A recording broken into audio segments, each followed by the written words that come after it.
Rahim awit namastu namasidam Muga Rahayu Sagung Dumadi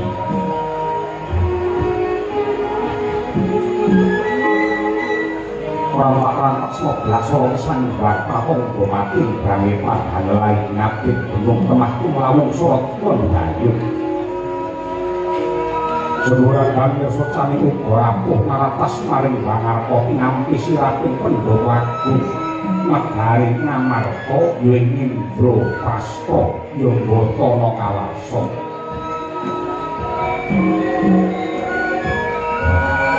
Sandrane Kraton Ngamarta kowe ketaman Bodro Irawan Bodro Rembulan Irawan Pendhuk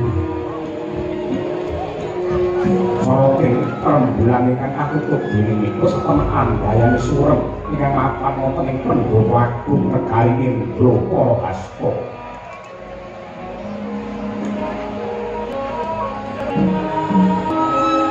dengan wanda sakit bebet ngadi kokku tekadmu dengan waktu Marta Putra Kadang Brata Pandhawa inggih Prabu Kunta Dewa Yudhistira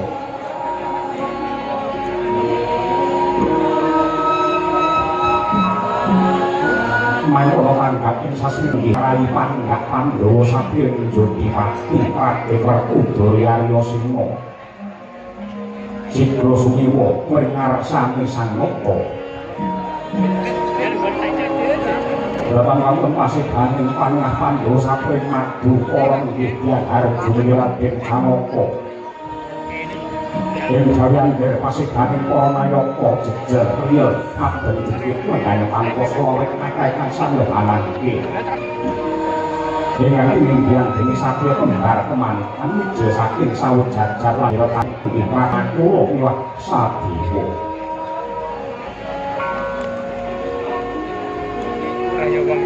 Ireng angkosan moko kepareng medhar pangandika medhar kiblak kang ora sida. Lapung oprapane Narendra Gundrawati Bathara Krata ya Sang Narayana. Mangko ingkang ora sida ya piyak ngaman sarta ngiring satemah dadi lulus Raharja lampahi Prabu Harimurti. Sang Prabu Kunta Dewa Kalistingal dipundhut sunggal kaping kalbu. Daya-daya manembra rawuh ingkang Raka Ndarawati ya ing acara lenggah pinaringan takonan sakmurti. Mangkono yo kawijil pangandikane Sang Nata mangkono ta kasingsan.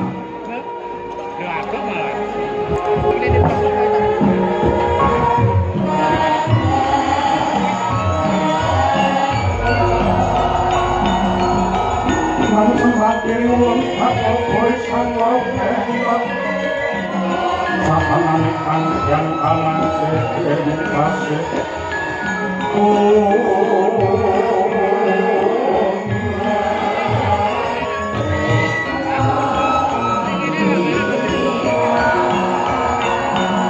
Awek buko sana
Mangyo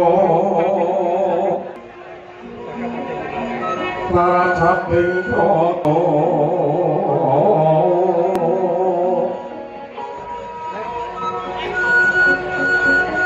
Kawuryan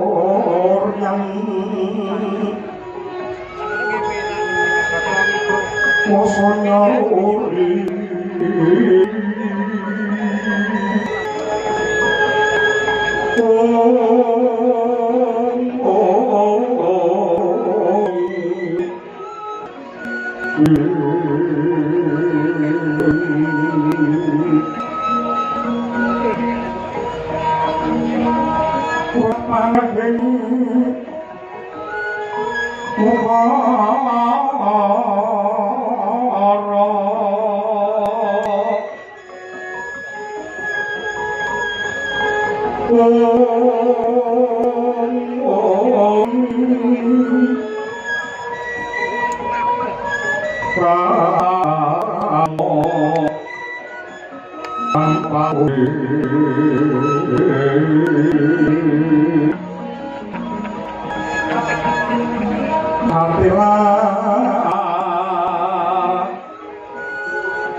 Sangat kangge kula nampi diri semanten sing kadarman sarta pakurmatan lan paduka paringaken dumateng ingkang raka ing Ndrawati dasaripun. Soal kula jenis kala sambi kala panculing atur salam taklimipun ing raka Ndrawati kunjuk wonten ngarsa paduka Yayi Darmus. Kawula inggih Prabu Brawana inggih kula mugi tinampi pangan kula kalih mugi amungguhi dumateng kawicaksanan inggih kula pramukta apa nyeri kaprajan amarga. Pokok pagi Rumah Smadan Petrawangan Kadil Mampak Lanci Pangkrong Kepapak Obor Sewu Dineri Palung Tanang Bonjeng Pokok pagi Ndrawati kepareng nyari-lani pribadi rawuh wonten ing Ngamarta boten langkung ingkang rayi ngaturaken panuwun ing tempo pami Pokok pagi Yari Dewa ingkang raka Ndrawati sowan wonten negari Ngamarta sepisan foto diterpungan wonten ing praja Murkono Kawarsa. Mawon bisa kakek binandunging karma kabaring esuk barwarta ing sampuna. Dipaluan samangke negeri ngampun dengan ingkil. Ngamarta nedhen ketaman prihatin. Pramila bidal kula saking Ndrawati kadhipun kajang kaosan dadi supados enggal marak wonten ngarsa Paduka Yayi Puntadewa sasampun kula mangarsi. Madung kabar ing kula tampi menika kabur menapa kabar kastan kan kula ingkang raka duwa idrung dawuh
matur lan dewa matur kawula diaku pangaksana paduka jengkoko Prabu Nuwun sewu Kunto Dewa Sakadang Pandhawa menika peranganipun menungsa ingkang yektosipun gandrung kaliyan kerukunan sarta katentreman. Awit penggawe Kunto Dewa boten badhe wonten gaman ingkang ampuh kejawi namung gaman panunggal. Tuladhanipun para kusuma bangsa ingkang sampun labuh dumateng negari Madyanto namung kanthi gaman pring ingkang dipun linjiti nanging tunggal tunggake blat bolong giling ing dados ciptanipun yektosipun awuh dumateng kasantosan. Dipun perslokakanipun Ambo itu kaya werkudara iki kok perangane menungso Madyanto aki wong akeh bual-bual sari ini akeh sing padha lamun aku seneng bodho nidra seneng karo pasuwayan seneng karo cecungkrahan nanging yektine batin kuwi seneng karo babagan rasa kanunggal rasa kerukunan kaya sing dikandhakake dening arep mau ning dunya iki tetep sing ampuh dhewe gaman kerukunan aku mongso isih nyawang karo gelaring kahanan mergane ngamarta kene yoga ana perangane desa sing pendak rong taun sepisan nganakake syukuran umat desa kuwi mau dipandhegani karo lurahe pendak rong taun pisan anane wong rukun tanpa kerukunan lokal bisa mawujud saben sak RT 2 juta untuk karo lurahe sapi loro. Aku isih nyawang kahanan sing apike kaya mengkono becike sing kaya mengkono ditekakanku. Mula mumpung wis teko pada negara Ngamarta para gati kowe dawuh pitutur. Dalam iki kudu dikake supaya aku ora kelangan kiblat. Prabu. Semunipun bab kahanan ingkang kebak congkran perkara sepiling kang dados gawe lara ingkang nimbrung dumateng para kawula kathah para kawula ingkang ketaman pagebluk lawan sandang pawan pangan semunipun kok wonten gandeng jenengipun kaliyan ikalipun jimat jamus kalimasada menawi kula ingkang sampun setunggal condro kang setunggal wulan menika jimat kalimasada kala wau upal saking tangan kula Jengkoko Prabu Ndrawati. Gusti kang abinte sahyamira sumuno Abya wulan purnama siti wong kuning nemu iring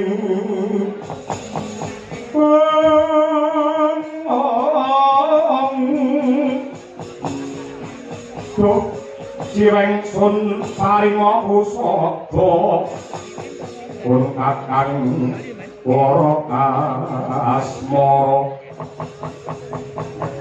esemira lir kebyaring apik sakat diwobato ya sakat nang semua jenggara kaos sing manah kula Yayi Kunto Dewa semunipun leres dados sabda utama paduka bilih Ruhara prahara ingkang nimbrung wonten negari Ngamarta menika wonten sambung rapetipun. Kaliyan icalipun pustaka jimat kalimasada ingkang katewa menika minangka dasar negari pakeming praja lan gondhenganipun para kawula. Monggo menungsa menika lamun kepentok lakon ingkang awrat kepepet dumateng lampan ingkang peteng boten wonten ingkang kedadipun sambat sebeti kejawi namung Gusti ingkang akarya jagat mila saking menika. Monggo sedaya ingkang wonten mriki kula dherekaken nyambung raos kaliyan Gusti ingkang Maha Kuwasa wonten tebak kaliyan Hyang Agung. Boyo wonten pundi icalipun jimat jamus kalimasada pun kakang percaya. Pun kakang dikaya langkung kalimasa sampun langsung wonten regeman asta paduka tartamtu kahanan ingkang tentrem menika dados dinten. Kahanan ingkang kebakan andhamen kok wontenipun namung bagya lan mundha. Pramila monggo sedaya kalian kapitalanipun piyambak-piyambak, anut kalian kapercayanipun piyambak-piyambak. Nyambung raos kalian Gusti ingkang Maha Kuwasa mugi-mugi wonten trontong padhang boyo wonten pundi calipun kalimasa sedaya.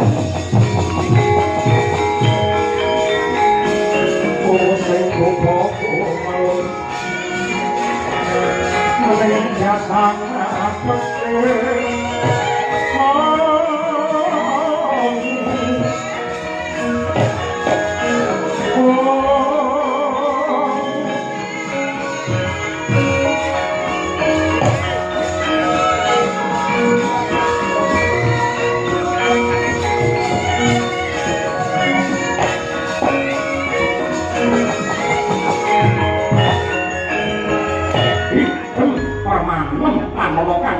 Oi pengobat pun berkali mestimo.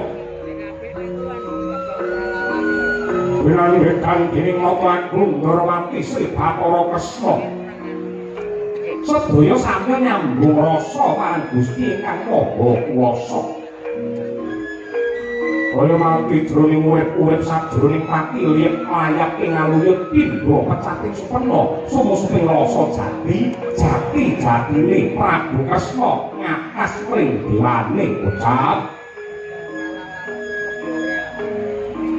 Kangga sing panalongsa melenging pangesti meninging panembah kencenging pangibadah sarebaring ilat kaya wis amat Mongko Ndrawati antuk gak iping pangeran pansiping bangagung Pramila sigra gumregel pangandikanira mecak dhumateng sepine kang swasana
Pinanggo kinempet-empet dosanget naming bawana ya setukan walang abdi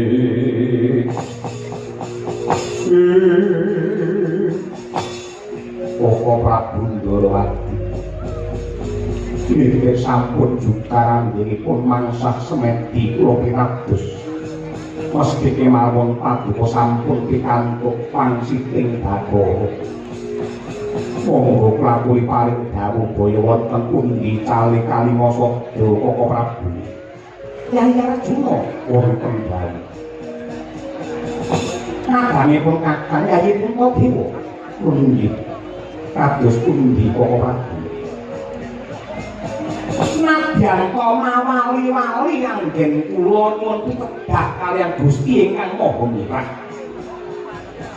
Parandene wangsit ingkang dipun paringaken kok boten owah, boten buset. Cakra Lamungka Kalimasada menika kinidra dening Duratmaka. Tur ingkang nyolong jamus Kalimasada menika sanes tiyang liya braya malah keluarga Ngamarta piyambak. Tapi tetepake ana negara Ngamarta kuwi hukume kudu adil kanthi sak adil-adil. Nadyan wong liya braya yen pancet gedhe rabi marang negara kudu pinaringan wujude bebungah utawa nugroho. Kosok bali nadyan kok urip daging keluarga misat yen pancen kleru kudu pinatrapan ing pidana jumbuh lawan dosa lan kelumpuhan. Nanging jenggirat rasing manah kula Yayi punika. Bapak pisan ingkang Raka Ndarawati kok mboten nyakra bawa mboten dupamana. Kenging menapa kok Kalimasada dipun colong larit Langkawati Abimanyu?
Aprabawan pangandikane Nata Agung mati ilange Kalimasada Cinidra putra Dukaratmajane Arjuna Raden Abimanyu Yangka Wijaya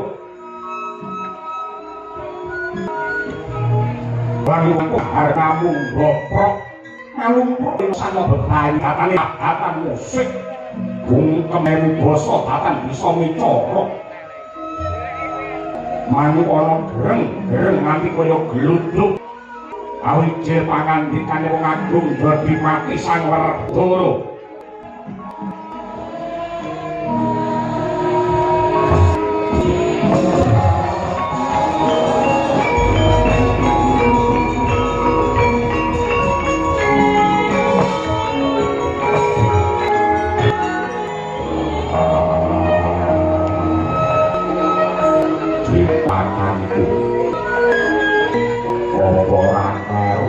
wangsip saka dewa sing wong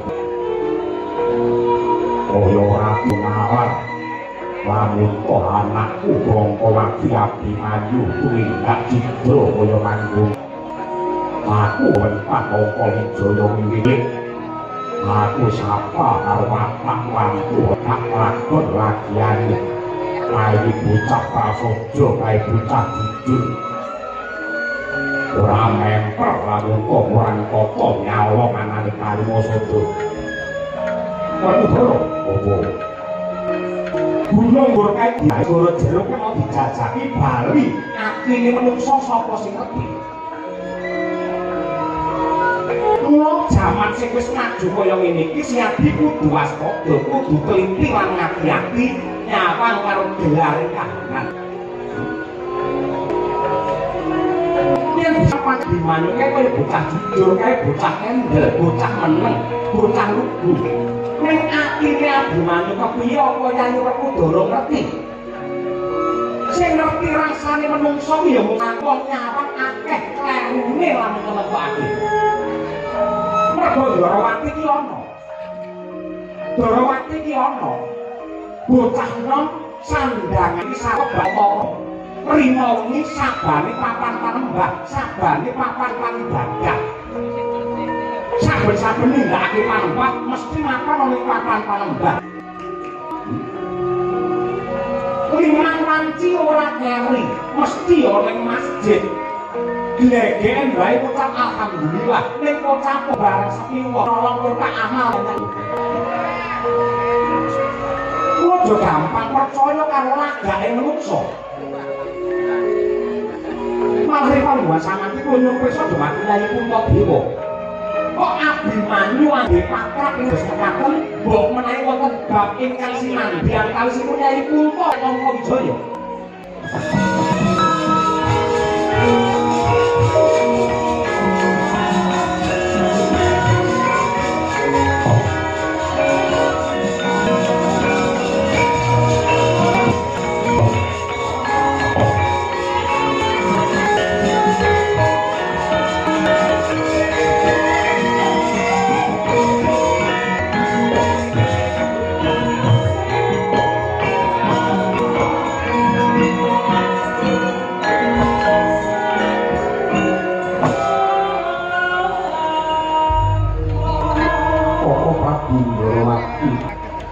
samaneki ingkang rayi punta dewa dados sampunipun nami wahyu ratu ninggi wahyu widyatan wacakerat kula nate paring dawuh dumateng Abimanyu ingkang menawi Barata Yuda menika kelampahan menawi Yuda menika kelampahan mongko Pandhawan tujuk Abimanyu ing badhe meneng dados aku wonten negari Sina kula nate janji mekaten Awadaya mbok menawi bab menika ing dados underane perkara inggih janji Padukayanipun dadosaken Abimanyu mongko dados ratu wonten negari Ngastina ingkang ten kagumana wonten raosipun si Abimanyu lan kathah mboten sadar Napa Bratayuda Yuda Pandhawa menang ken nganti kalah Durbi. Upamane Pandhawa menang ana Bratayuda, ya yen Pandhawa isih eling karo jenenge lali merga nom-noman dene Pandhawa sampun apa. Watake para pejabat pimpinan anggere jan akeh ini. Dados menawi sampe tawa Abimanyu menika nyidang margi golek kepenak wonten Bratayuda. Aku ngerti keringkiane para Pandhawa makling kaldo. Kalau kaldo ndak colong, Pandhawa bakal kelakan guran. Yen Pandhawa kabeh wis tanpa daya kabeh ratu marko Abimanyu iki awet wonten pasar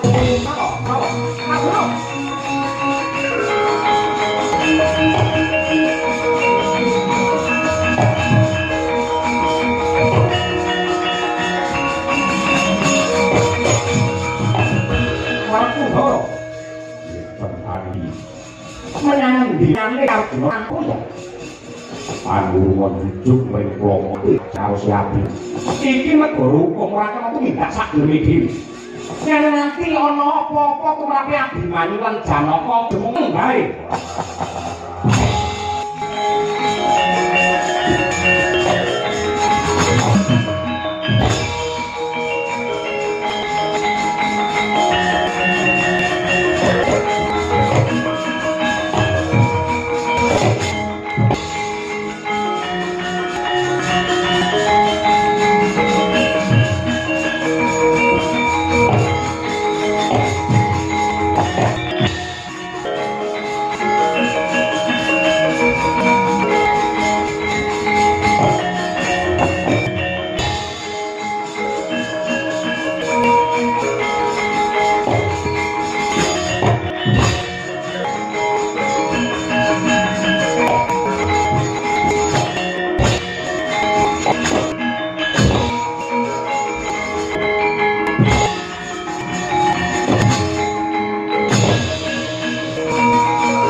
Jangan ora purnitora iki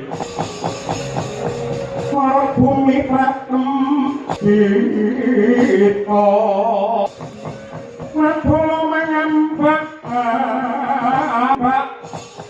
putres lan esos sinriwut mageranturan sindumriwut Matuan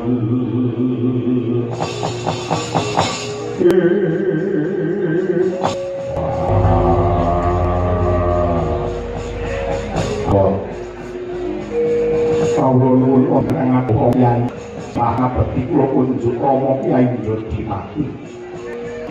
Sakom kawula dimawani Kyai Kancan aja kendhi kepoaken ana. Ingkang dipun kersakaken melu aku ing kuwati perluipun kok Kanjeng Rama aku abang dosa kalupatanipun ani menapa aninga maksud kaliwasa omben nanging Abimanyu lari julaso apa nemu padha karo kuwi sing dawamu iki ing aribasan Kanjeng Rama rasa-rasa kan bupak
Binagi ketemu mburi saiki aku wong ndara pitung wong dina pitung bapo nuwun sewu gandengan nggih musik boning Pasewakan negara Ngamarta mau kuwi mapan ana ning njaba iki cetha lan terwati dirembug ana setinggil mawon dari pangguan iki aku dawuh iki mau seye Antasena Panguan iki negara Ngamarta nembe pacoban sarta pandhadaran saka Hyang Agung.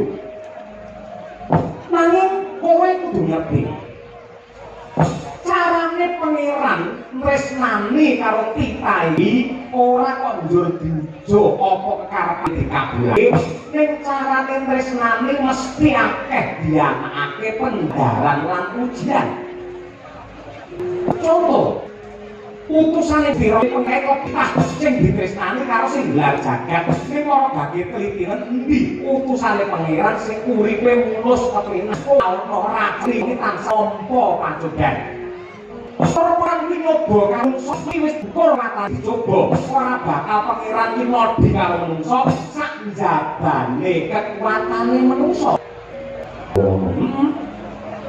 proyek iki ning donya iki sing dicoba ora mung pendhat ing manungsa kok naton ngarcapada raga isih gandeng apa wani utawa ora kudu nantang karo pacoban dicoba wiwit saka tekan ngisor kabeh nampa pacoban sing sugih sing miskin sing angkat sing larat sing gak sing ayu duwe bisu kabeh nampa pacoban anut karo kasane dhewe-dhewe wong sugih ora pacobane wong setil dadi sing ora gelem diam ora gelem dong marang padha madani titah kuwi wong sugih dadi wong sing utih wong larat kok ora coba dadi wong lecet yen perlu gampang ngapusi yen perlu wong juta dadi malih iki cobane wong larat mangkat ora cobane wani kowe negara yen ana pejabat wani gaglak banggane rakyat ketol lamun toke jabat kok ganteng lu lewat gane kembang abane moyak marang hargane gawa nafsu iki ayu rupane wajane wis imane elek mentale rapi 200 sepi yo 7.000 setengah kok iso bisa nembak jelas contohne ngono kuwi kaya dinyempake dening wong loro kon pancen kaya ngono lah banjur bencenenge Nalungguane Ngamarta pangan gedhe maknane kelangan gedhe bagus kosok tuan ilangi alingi dudu wong liya tego bocah Plongkowati si Abimanyu dhewe iya masa iya wong nang ngono gandeng Palungguan iki rangkul wis jumakan Plongkowati paman Warjina budal bakal marang Abimanyu Antasena jojo kene gawe ayo babar ora perlu kesusu apa ngobari ya tetep bu budaya budaya waton genah sing dituju nggih ngono. Wong teko anggarane pira budal ora. Nuwun sewu. Eleke Antasena nuwun sewu ya, Pak. Eleke Antasena wiwit cilik dadi wong iki ora gampang. Lha kula biyen SD ditokke karo guruku mergo saben-saben dikandhani kuwi aku ora nganti. Kuwi kegawa nganti dina iki. Lah, perkara Kanjeng Rama budal ning Plongowati, Paman Arjuna budal ning Plongowati monggo. Nek yen Antasena beda. Beda kamu Ndorowati. Mergo saka iki dhewe. Atakon. Apa wong gawe daya rekoso mecah kunara Pandhawa iki ora kurang akal. Nuwun sewu. Wong mangsa negara iki bakal ngubah negara Ngamarta kanthi cara peperangan. Wis ora bakal tenan pancen Ngamarta wis digaya jerone wis saka saudarané sawuh kabeh wis. Bisa ngubuhke Ngamarta kuwi kanggo srana ya kuwi nuwun sewu lebake bat obat sing wingko terus diombe para noman ngombe utawa disuntikake sing gayane bat rusak urat saraf ana maneh padha rusak kalih Ngamarta mung kari ngenteni duwe kanggo ora ngono bisa. Ana meneh sing ngangge cara nabrakake budaya karo agama. Kuwi aja bersih desa, kuwi aja rasulan, gendone aja ngeneke sajen. Kuwi dituntunke karo agama. Saka budaya karo agama kuwi janjane mlaku banget, jane niate padha supaya menungso selamat lahir, keselamatan dunya akhir padha. Ning enek wong sampe berarti do karo agama, wong-wong ado karo budayane, yen wong ado karo budayane sing iku gampang didu, gampang dibentekake, gampang digawe geger. Mula pikirana, anggere wong sing ngerti karo budaya, budaya reog, budaya wayang, racake wong-wong anu mesti do kunjung rukun, dijak tarikan yo enteng ikhlas lahir batin. Wong-wong rong taun pisan. Danyang iki nek kandhane aku bare itu bocoran. Senengane siji wayang loro riya. Tur yen dalan-dalan aja nganti rapi dan iki loro. Nuwun sewu wayang antuk wangsit saka para-para. Nuwun sewu lamun kok apike le wayangan aja ro pisan iki rong pisan. Dadi iki dengan dirasasi kisar Pak Bono tadi orang lurah kemiri ini tulisannya lurah Sidodes hubungannya dengan karo lurah ini apa? Jadi balik lagi itu balik nah, ada juga yang nganggo cara tak kerukunannya para Pandhawa anak-anaknya Sripta, Iwa-Rewa, dan Macak Radorowati pertusan kakek wong Macak wayang Dandan Ratu Ndorowati mikmah karo Abi sing kalima sabda satemah para Pandhawa bakal mateni marang Si Abimanyu antarane Pandhawa karo anak-anake keluargane ora rukun ngangge tangga kuwi ya bisa duwe negara kok. Yen apa kok kasih ratu palsu yen Ndorowati langsung yayine sabar. Aku langsung buka berbuka rekon aku ini. Wes. Nyata riang kulo. Yen pancen wong Ndorowati dalam mongko Sidra Kalimasa Yayu sasawa apa cepat mongko sedo dewa kayangan kabeh dewa ning kayangan rene dewa ning komplek wis ora tak kono ngomong aja ngomong to ngomong diawak ngono dewa kayangan apa Kukulun Bathara Guru Suralaya apa Kaindran Bathara Indra apa Argadalna Bathara Brahma sapa Bathara Guru paring dawuh piye mangka panjenengane paring dawuh mangka sing nyolong Kalimasada ora liya kejaba Si Abimanyu yen pancen kaya mengkono dina iki wong Kresna tak aturi jagongan karo Kakang Warja lho lha kowe bakal menyang endi aku nyuwun pamit bakal mbayangan Walaya kamu Bathara Guru yen kamu aku bakal takon karo Bathara Guru aku Bathara Guru dawuh tenan lamun to sing nyolong Kalimasada Abimanyu marang wong Kresna yen pancen bener ngono tenan rasa wong liya aku sing sago ngajar karo Abimanyu ning wasa barine yen aku takon karo Bathara Guru mongko Bathara Guru ora paring dawuh apa-apa apa nampani kaneksane Karang Taruna Kediri bakal munggah kayangan ketemu Bathara Guru oleh muni kayangan bisa dina iki uga kula tekan bakal kowe ketemu karo Bathara Guru sebabe. Mergo Bathara Guru dina iki kinep ning Tlaga Mleng. Kan opo? Posisi oke. Suwi ora posisi. Ayo, ora posisi apa no? Nanti macam-macam.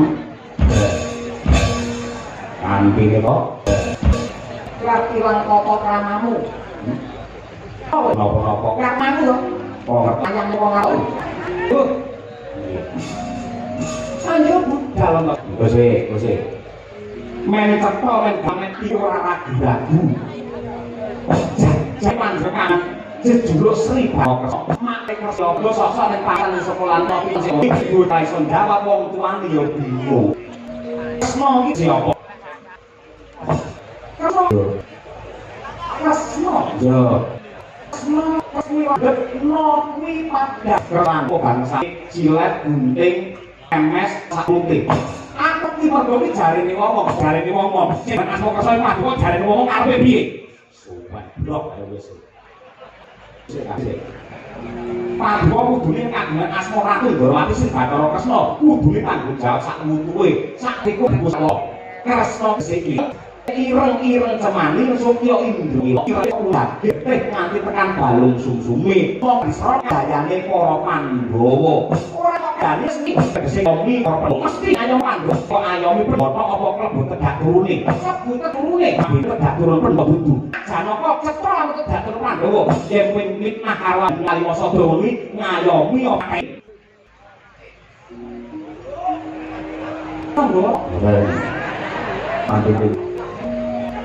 yo piye bakal suwi malah pekewo karo Ndorowati yen pancen duka sejati endi cakramu endi kembang wijaya kusumamu wong ing griya mangu mang leran yen alus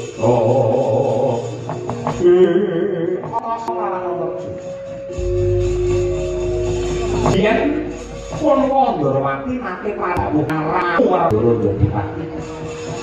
Menungso kuwi ora sampurna kagungan ali dosa ali coklawan pino. Saka sumenkane pun Ndorowati praktana negara dadaman eri nek Ndorowati. Ayo aja meniki. Sakalane.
Ayahku ketangkep. Lapangku bakal bisa suara ngomong katani. Bapakku semat jalan arek-ake wong amarta ora arek kabeh.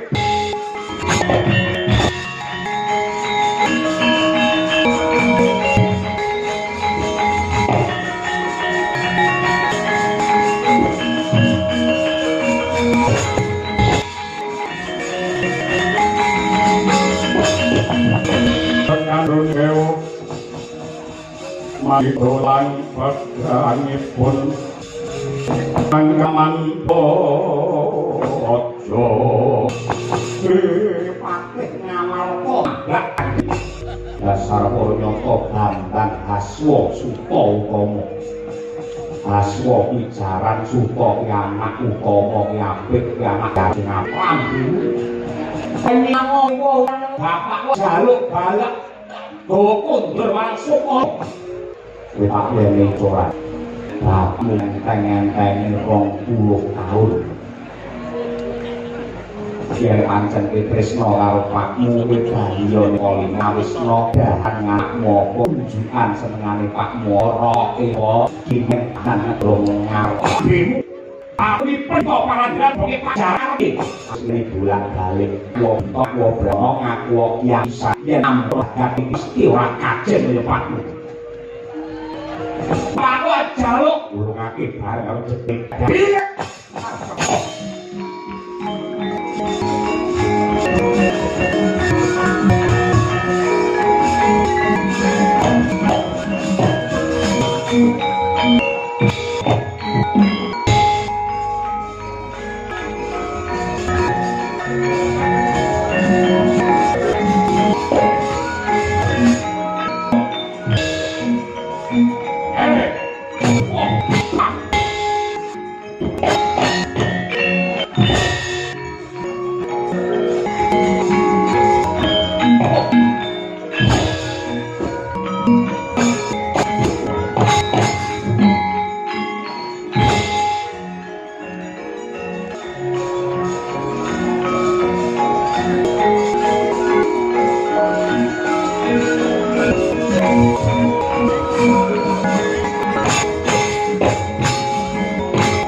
saya peteng lan gedhet adate padangi inggal teka. Asena mung bisa nyuwun marang kurban Hyang Agung muga lakon sing ora nimbrung ana negara Ngamarta muga entuk usada merga ana paribasan.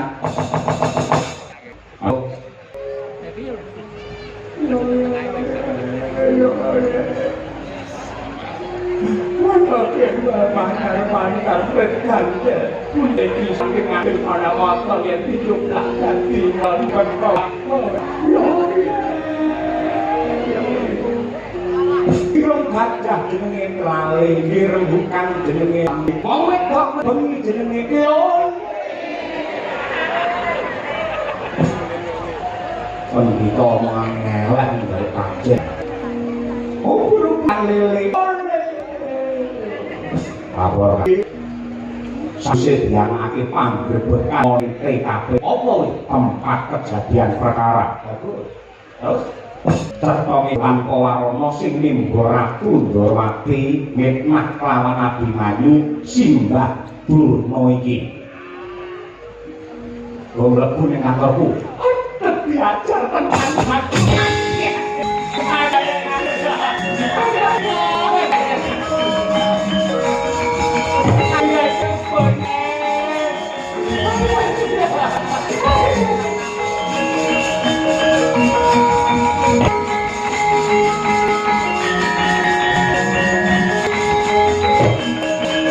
Thank you.